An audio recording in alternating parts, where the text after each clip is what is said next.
Hello everyone. तो आज का हमारा टॉपिक है decline of Indus valley civilisation. Indus valley कब स्टार्ट हुआ, कैसे स्टार्ट हुआ, कितना दूर तक फैला था, कैसा आर्ट एंड कल्चर था, कैसा टाउन प्लानिंग था, ये सब मैंने अपने पिछले वीडियोस में पूरा इंडस वैली कवर किया है। आज का टॉपिक डिक्लाइन से है, तो ये वीडियो का उतना बड़ा नहीं होगा, लेकिन ये टॉपिक बहुत इम्पॉर्टेंट है। ठीक है, तो इसके ऊपर बहुत सारे हिस्टोरियंस में डिबेट चलते रहते हैं, अभी भी रिसर्चेस होती रहती है, तो different type of opinions, point of views है। उसी के बारे में आज डिस्कस करेंगे कि क्या क्या फैक्टर्स दिए गए हैं, क्या क्या रीज़न उठ के आया है डिक्लाइन के। देखिए 1700 से 1900 के बीच, या कहीं कहीं 1800 भी मेंशन है, आप 1900 मान के चलिए, 1700 से 1900 के बीसी के बीच इंडस वैली के मोस्ट ऑफ साइट्स जो है वो ख़त्म हो जाते हैं। ठीक है, पूरा इंडस वैली इतने टाइमिंग पीरियड में ख़त्म हो जाता है।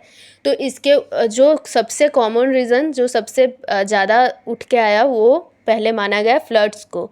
अगर आपने मोहनजोदारो मूवी भी देखी होगी तो उसमें भी फ्लड्स को मेन रीज़न बताया जाता है कि बाढ़ आके पूरा सभ्यता ख़त्म हो जाता है। लेकिन इंडस वैली बहुत बड़ा सिविलाइजेशन था, बहुत दूर में फैला था। किसी साइड्स में सूखापन था, कहीं पे बाढ़ था, कहीं पे एग्रीकल्चर का ख़त्म होना था। ठीक है, तो एक फ्लड को लौता रीज़न नहीं माना जा सकता कि सिर्फ फ्लड आके पूरा का पूरा इतना बड़ा सभ्यता एक ही टाइम पे बहा के ले जाके ख़त्म कर दे। तो इसीलिए फ्लड वाले थ्योरी को रिजेक्ट किया जाता है। नेचुरल रीजन्स में नेक्स्ट आता है क्लाइमेट चेंज। इसको भी बहुत सारे हिस्टोरियन काफ़ी दावे के साथ मानते हैं।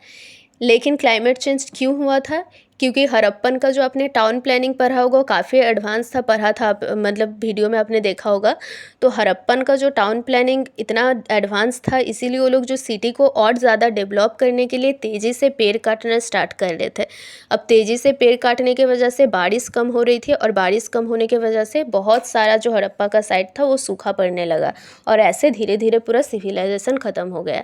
ये आता है क्लाइमेट चेंज का थ्योरी। उसके बाद आता है अर्थक्वेक। अर्थक्वेक को भी बहुत सारे हिस्टोरियन सपोर्ट करते हैं, इसीलिए क्योंकि जो कालीबंगन है उसमें रिसर्च में पता चला कि कालीबंगन में भूकंप का इतिहास बहुत पुराना है, वहाँ बहुत बार भूकंप आ चुका है, बहुत तेज। तो भूकंप हड़प्पा में बहुत 2-3 जगहों में भूकंप का इतिहास है। ठीक है, तो भूकंप को भी इसीलिए, अर्थक्वेक को भी एक रीज़न माना जाता है। नेक्स्ट आता है एपिडेमिक। एपिडेमिक मतलब किसी बीमारी का आके फैलना और उसको उससे सबका मर जाना, इसको भी एक रीज़न एपिडेमिक को माना जाता है कि कोई बीमारी फैला होगा, उससे पूरा जो सभ्यता के लोग हैं वो ख़त्म हो गए होंगे।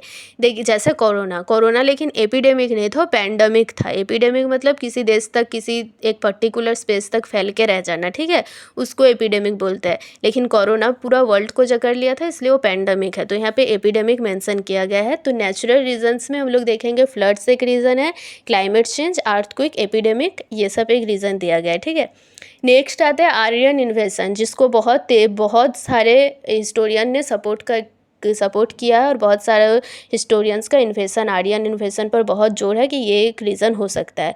इसको एक्सटर्नल एग्रेशन में कहा जाता है कि आर्यन बाहर से आके आक्रमण किए थे, उसमें हड़प्पन को हरा दिए थे, और उसके बाद हड़प्पन डिक्लाइन हो गया। ठीक है, तो आर्यन इन्वेशन जानने के लिए आपको जानना पड़ेगा आर्यन है कौन। ठीक है, और कैसे हराए, कैसे आर्यन आने के बाद हड़प्पा डिक्लाइन हुआ। तो आर्यन थे कौन? अ लिंग्विस्टिक ग्रुप ऑफ पीपल जो लोग एक ही लैंग्वेज में बात करते थे। ऋग्वेद जिसमें है, ऋग्वेद में आपका वहाँ पे बैटल ऑफ हरियप्पा, ऋग्वेद आर्यंस के द्वारा ही लिखे गए हैं, और बैटल ऑफ हरियप्पा वहाँ पे मेंशन किया गया है। ठीक है, तो हरियप्पा जो जगह है उसको हिस्टोरियन हड़प्पा से जोड़ते हैं, और ये बैटल ऑफ हरियप्पा को सोचते हैं बैटल ऑफ हड़प्पा, और मानते हैं कि इसी बैटल ऑफ हड़प्पा में आर्यंस ने हड़प्पा को हरा के हड़प्पा को डिक्लाइन कर दिया था। पर जो आर्यन का इन्वेशन होता है वो आपका 1500 बीसी में होता है। ठीक है, आर्यन इन्वेशन टाइम 1500 बीसी है, और हमने पहले ही देखा कि 1800-1900 आते आते पूरा इंडस वैली ख़त्म हो चुका था। तो 300 साल पहले ही इंडस वैली ख़त्म हो गया, उसके 300 साल बाद आर्यंस आए। तो आर्यंस के साथ ये बैटल ऑफ हरियप्पा हुआ कैसे? तो ये थ्योरी पूरा गलत है, क्योंकि मतलब हड़प्पा के साथ आर्यंस का कोई बैटल हुआ ही नहीं होगा, क्योंकि 300 साल बाद कैसे होगा। ठीक है, तो इस थ्योरी को इसीलिए नहीं माना जाता है। ये थ्योरी भी यहाँ फेल हो जाती है। ठीक है, उसके बाद आते हैं ट्रेड कोलैप्स पर, कि आपको पता होगा कि आर्यन जो आपका इंडस वैली के लोग हैं वो मेसोपोटामिया के लोगों के साथ ट्रेड करते थे। जो सील्स हमने पाए थे जो रिसर्च में पढ़े थे उसके बारे में, वो सील्स ये प्रूव करता है कि यहाँ पे ट्रेड चलता था। लेकिन मेसोपोटामिया में जो पॉलिटिकल क्राइसिस देखने को मिलता है, जो पॉलिटिकल लीडर्स के उनका आइडियोलॉजी चेंज होना लोगों के, इन सब रीजंस के वजह से क्या होता है कि मेसोपोटामिया के साथ आपका इंडस वैली का जो बिज़नेस है वो बंद हो जाता है। इसको भी एक रीज़न माना जाता है कि ये शायद ऐसा बिज़नेस हो ख़त्म होने के वजह से, इकोनॉमी गिरने के वजह से, इन सब चीज़ों की वजह से, लीडर चेंज होने की वजह से, लोगों की थिंकिंग आइडियोलॉजी चेंज होने की वजह से, बहुत सारे ऐसे छोटे छोटे रीज़न माने जाते हैं जिसके वजह से माना जाता है कि हड़प्पा का डिक्लाइन हुआ होगा। तो इन सब चीज़ों में हमने क्या देखा, क्या क्या रीज़न हो सकता है। नेचुरल रीज़न हो सकता है, आपका एक्सटर्नल अग्रेशन हो सकता है, ट्रेड कोलैप्स हो सकता है, आर्यन इन्वेजन हो सकता है, जो ये सब चीज़ हड़प्पा के सिविलाइजेशन के ख़त्म होने के लिए रिस्पॉन्सिबल माने जाते हैं। लेकिन इसमें से एक रीज़न कभी भी नहीं दिया जाता। तो इसके ऊपर अगर आपको लिखित में मतलब हैंड रिटन नोट्स चाहिए कि आपको कैसे लिखना है, तो इसके ऊपर मैं पूरा हैंड रिटन नोट्स बना के अपलोड कर दूँगी, ठीक है। तो इसमें आप खुद से मैंने कीवर्ड्स लिखे हैं, यहाँ से आप उठा उठा के लिख सकते हैं अगर क्वेश्चन आया तो ये था हड़प्पा का डिक्लाइन के ऊपर वीडियो, ठीक है। वीडियो आपको अच्छा लगे तो प्लीज़ मुझे सपोर्ट कीजिएगा, मेरे चैनल को लाइक शेयर एंड मेरे वीडियोस शेयर कीजिएगा, चैनल को भी सब्सक्राइब कीजिएगा। और नोट्स चाहिए तो मुझे कमेंट्स में ज़रूर बोलिएगा, ठीक है। Thank you so much for watching this video.